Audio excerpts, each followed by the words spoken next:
The Cavs cruised to a 103-86 victory over the Grizzlies despite playing without Kyrie Irving. J.R. Smith and LeBron both put up 23 points apiece, and Kevin Love recorded his 5th straight game with at least 20 points. But don't expect the same team effort tonight when the Cleveland Cavs travel to Memphis for back-to-backs. Here's Ty Lue with an announcement. No Kyrie, no LeBron, no Kevin traveling. Thank you. Have a nice night. Dave, you can close your mouth. You want your mouth? You said they're not traveling? No, they're not playing. But they're traveling. They're not going. Not going. Why, I felt like it. Why not play Kyrie? I just, if his body was hurting that much and, his legs was, legs were tired, it just makes sense to give him a little extra rest. No back-to-back. Stephen A., you got a problem with this? Well, listen, they're talking about they're not traveling to Memphis. Am I correct? Yep. I have a huge problem with it. I despise it. I can't stand it. I've been on the record saying that. And this is not an indictment against LeBron James, who's never even missed 10 games in a season in his career. This is not an indictment against the exceptional young coach that Tyronn Lue is, or Kyrie Irving, or anybody else. This is a principled position that I have maintained all of these years that I've been covering the NBA, which is 20 and counting. I have a problem with individuals who choose road games to take off. If you are going to take off, why can't you take off of one of the 41 home games you have? Because the chances are that people who are coming to see you at some point in time or another, they're going to be there to see you. Not to mention the fact that, again, not only are they going to see you, but at the same time, it's your home team, it's your home turf, it's your home fan base. So they truly are coming to root for the team, even in the event that a LeBron, a Kyrie, etc. aren't playing. But when you go on the road, you're going once, possibly twice a year.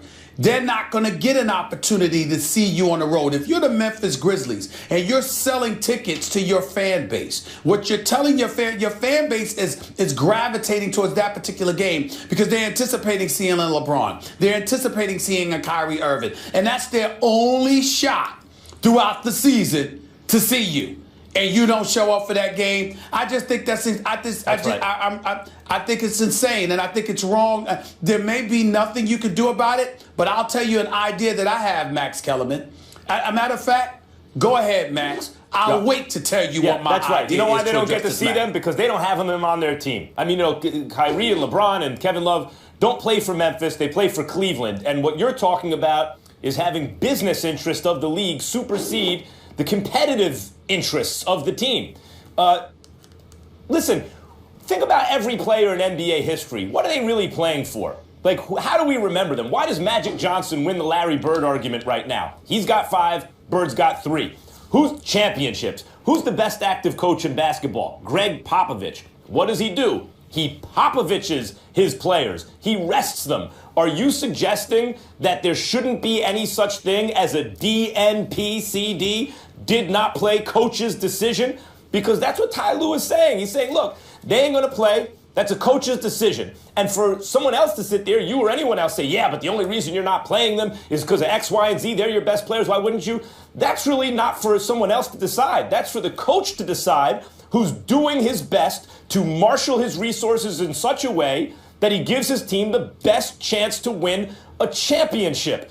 And that's what it's about. So who is this actually serving? The Cleveland Cavaliers fans who root for that team and want the team to win a championship. And you just said you don't know what you're going to do about it. You know what you can do about it. I don't think anything should be done about it, but I'm interested to hear your plan, Stephen A. Well, first of all, if a cockroach was looking for crumbs on the ground, you could explain it away and philosophize about it. That don't make it just. That doesn't make it so. Here's the deal. When I'm talking about it, first of all, I said, of course you can get rest. I'm talking about not just the interest of the league from a business perspective, a decency towards the fan base. Again, they're not going to see you because they don't live there in Cleveland. If you're coming to Memphis once a year, you're coming to Utah or someplace like that, and that's the game you choose to sit out, I think it's incredibly insensitive to that fan base. And I'm telling you what I'm telling you what I think where are the should happen. violins? Where are the I'm violins? sorry, Stephen I'm A. sorry. Smith. Did I let you speak? You're always making fun of me. You saying that I'm in my emotions about this stuff. Did I let you speak? Did I let you speak? Let me get to my point. I specifically said I had a point, and it is this. I believe that the NBA should start allowing fans, in the event that you choose not to show up and play, I think that the fans should be allowed to get their money back or get a discount. Because when they charged those ticket prices for that particular game, it was with the thought that LeBron and Kyrie would be in uniform. And if you're not going to show up, this is not Cleveland, mind you, because they're there 41 nights a year. This is on the road, the only time you would get to see them. That's cheating the fans. Well, I mean, and let me tell you it's not something. the fans of Cleveland. I mean, listen, Memphis, get your game up. Like, get players that people are interested in watching. So And Memphis is pretty good, by the way. I have a question because this is where I'm confused. Are you saying that LeBron and Kyrie and Tyronn Lue should not care about anybody but the Cleveland fan base? Of course that's what I'm saying. Oh, now we're getting somewhere because we are diametrically opposed to this. One of the things that I've said, and I've said this on many occasions, when you talk about MJ, when you talk about Kobe, they were headliners who accepted the responsibility of being headliners. This is the kind of situation that comes forth with this new collective bargaining negotiation that they're engaging in. This is the kind of stuff that turns the public against a player or a team. Because what happens, Max, is this.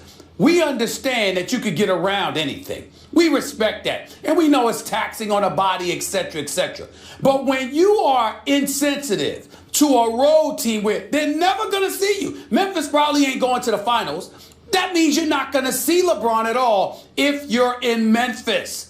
When you sit in, you have no regard for that. Why is that? It's because of the money. Because, see, when the salaries weren't what they were, and you had the sneaker company supplementing your income, and you were encouraged and provoked and incentivized to show up no matter what, you didn't hesitate to do it. Right. So but now we have gotten somewhere it's like, indeed. oh, this is where we are. Now we have gotten somewhere indeed. What you are suggesting is that these guys put on their business hats in the middle of a season and allow business interests to supersede competitive interests. And all those things you're talking about, yeah, maybe in a CBA, you try to incentivize players to play on the road against teams for some reason. They're only going to be there once or twice a year, whatever. I mean, I don't care that much about that. Go watch the guys on TV or go travel to the other city or go get better players. But okay, if it is a legitimate business interest, you want the league engaged, the fans of the league engaged, sure. But in the middle of a season, to be angry at a coach or players for putting their competitive interests in terms of winning a championship that year ahead of their business interests. I have a question. Why? I have a question. This is where I'm so confused. You keep saying their competitive interests. Right. I'm saying to you, Max, let me try to crystallize where I'm going. You act like you keep bringing up competitive interest. What I'm saying to you is, suppose they had a game in Memphis tonight, but Cleveland tomorrow night.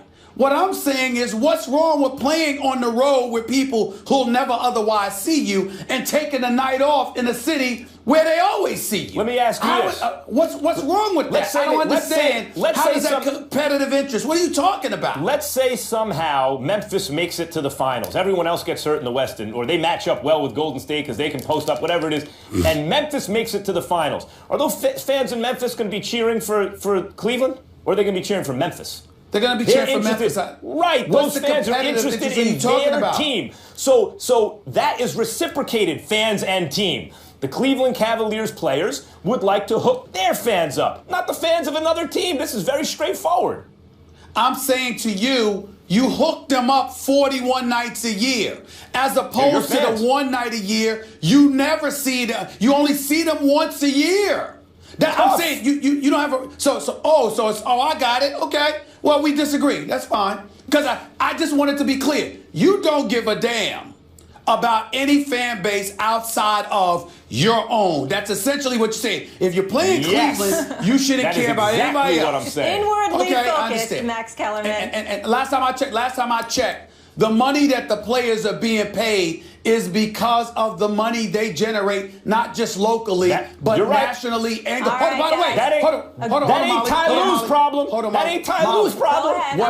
What Max is saying, then there's no sense in NBA players ever playing in Olympic competition. Why represent your country? Who cares? Yeah. All you need to care about is your city. That's right. The only time the NBA players should play in the Olympics is when Team America's getting whooped, and we need to really let the world know who runs basketball. That's when they should play. Otherwise, we should never send our guys to play. Okay, well, I gentlemen. appreciate it. I understand. You're wrong, but I Let's agree to disagree. And despite the travel day, lack of travel day, no player in NBA history has played more minutes than LeBron prior to his 32nd birthday, which is about 2 weeks away. But Ty Lue isn't the only head man with an announcement. We're keeping up with the Joneses too, folks. Jerry, the floor is yours.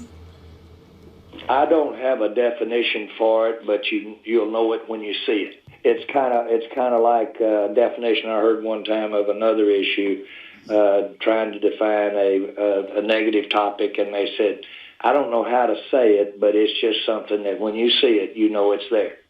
We'll see it. Given the need for him, we want him ready on the spur of the moment to be a part of any effort we make to be tried to win the ball games.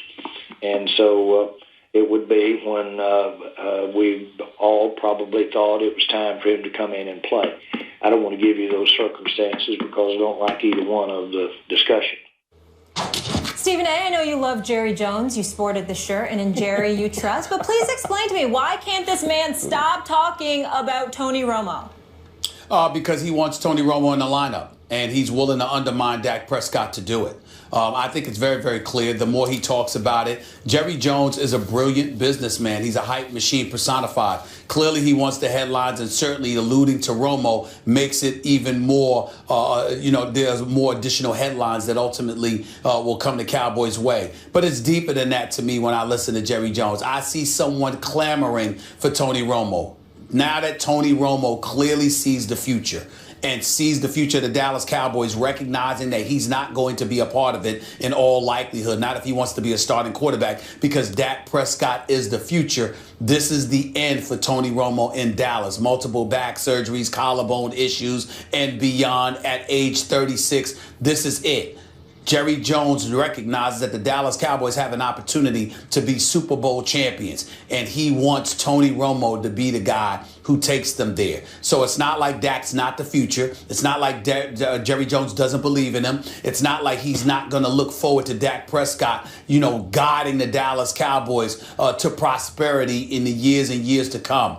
But at this particular moment in time, he is clearly willing to undermine Dak Prescott in order to facilitate the resurgence of Tony Romo. And I suspect that Jerry Jones is not even the only one within the organization who feels this way, thinks this way, and is hoping this will happen. I think there are others, possibly guys wearing the uniform, that want the same thing. The Dallas Cowboys, as far as I'm concerned, no matter how together they seem, they're a divided bunch when it comes to the Romo-Dak Prescott issue. And I think that Jerry Jones is illuminating that every time he opens his mouth. Hey, Stephen A., let's just read between the lines here. When you say you think that's the case, is that because maybe a little birdie told you? Yes, sir. Okay, that's what I thought. Look, you got to read between the lines of Stephen A. When he says, I think, and then he tells you that half the team wants something, that's because he talks to a lot of people. Look, I didn't say half the team, though. I didn't say, but some people on the team. Yeah. Look, I don't know that this is that specific to Tony Romo in terms of Jerry Jones popping off about it. Jerry Jones likes to be called coach. He enjoys that. He likes everyone to know how much he knows about football. He loves the culture of it, and he loves being thought of that way. And it's like getting mad at Jerry Jones for saying something he shouldn't. And let me be clear, he should shut up about Tony Romo at this point. I mean, enough. You're or better yet, keep talking, because you're undermining your team's chances. And I'm a Giants fan, so keep talking. If I were a Cowboys fan, I would just say, please Jerry Jones, please shut up, please stop talking. But he can't help himself, and asking him to do that because he likes the attention. Asking him to do that is like asking a lion not to eat, or a crocodile not to eat a wildebeest. That's what the crocodile does. It's not like a moral issue. He doesn't really have a choice. He's hungry. He's going to eat that wildebeest. Or actually, in Jerry Jones' case, it's more like telling the wildebeest, hey, don't go to the edge of that river because there are crocodiles in it. Wildebeest can't help it. It's thirsty. It's got to go, even though it knows it might get eaten by a crocodile. And that's what Jerry Jones is, a thirsty wildebeest. Well, you could say he's thirsty, but the reality is that it goes far deeper than that. And the reason why it goes far deeper than that is because you have a rookie. Now, granted, Dak Prescott has shown tremendous poise. He seems to be an old soul, mature beyond his years. And even though I can't stand the Dallas Cowboys because they have the worst fan base in American history, they're delusional and they're annoying and obnoxious and I can't stand them, it doesn't take away from the fact that Ezekiel Elliott and Dak Prescott have been incredibly impressive. I'm proud of these young brothers, and I wish them nothing but the best, so long as they don't win the Super Bowl, because I can't stand their fan base, and I don't want to hear their mouth for the next year. But the flip side to all of that is, if you're Dak Prescott, you're still a rookie. No matter what your performance belies, it's who you are. And to be so incredibly insensitive to this man, with what he's doing, and riding those coattails and being enthusiastic and supportive of him. And instead, what you do is you give lip service or you articulate the obvious, while at the same time making sure that everybody knows what your true wish is. And that true wish is not Dak Prescott. It's incredibly insensitive. I would dare say it's unprofessional, but I would also say it's emblematic of who the Dallas Cowboys are and have been since Jerry Jones arrived. Jimmy Johnson and Jerry Jones together won 3 championships in 4 years. We recognize that. Jerry Jones was on a mission to prove that he was worthy, that he deserved more credit than Jimmy Johnson, who clearly was disrespectful towards him, refused to give him. All right. And ever since then, getting Barry Switzer, ultimately getting that 3rd Super Bowl title. But some would argue that was with decisions that Jerry and Jimmy made.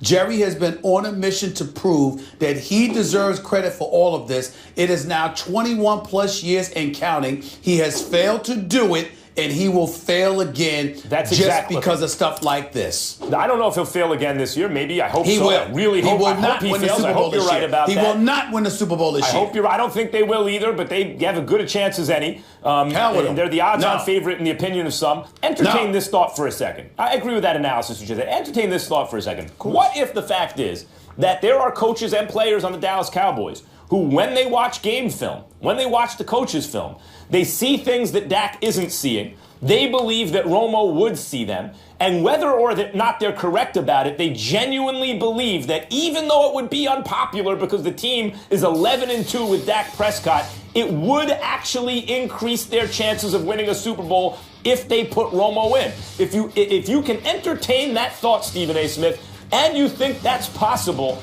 then that sheds a different kind of light on what Jerry Jones is doing. As wrong-headed as it might be, if that's the case, then he's doing it because he actually believes it.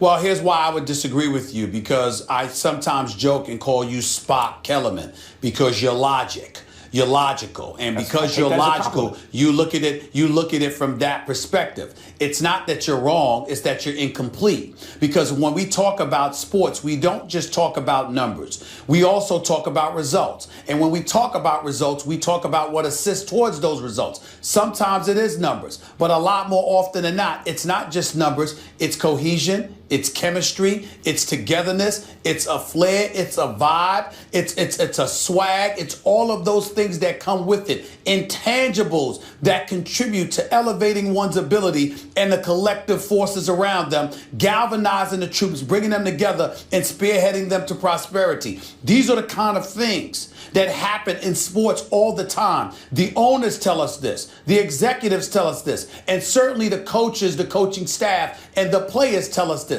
So to throw all of that out the window because you love Tony Romo so much, and he looks a bit better than Dak Prescott, the rookie, may look.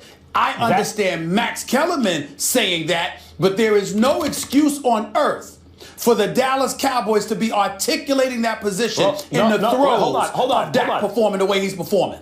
Hold on, because I actually believe that Dak should be the quarterback because of everything you just said, because of all that kind of conventional sports and football wisdom, particularly in football. But there are those who would say, who work in the industry, which is why I'm sure the team is divided about this, that you can't get too caught up in the results. You can't get too caught up in the correlation between one guy starting under center and wins if you believe that in spite of that correlation, in terms of the causal relationship of the quarterback to the success, it would be better to have another guy back there. Then it actually takes courage to suggest that. Now, my own analysis of the situation is don't mess with this if you're Dallas. But that might not be everybody's. All right, guys, we got to leave it there.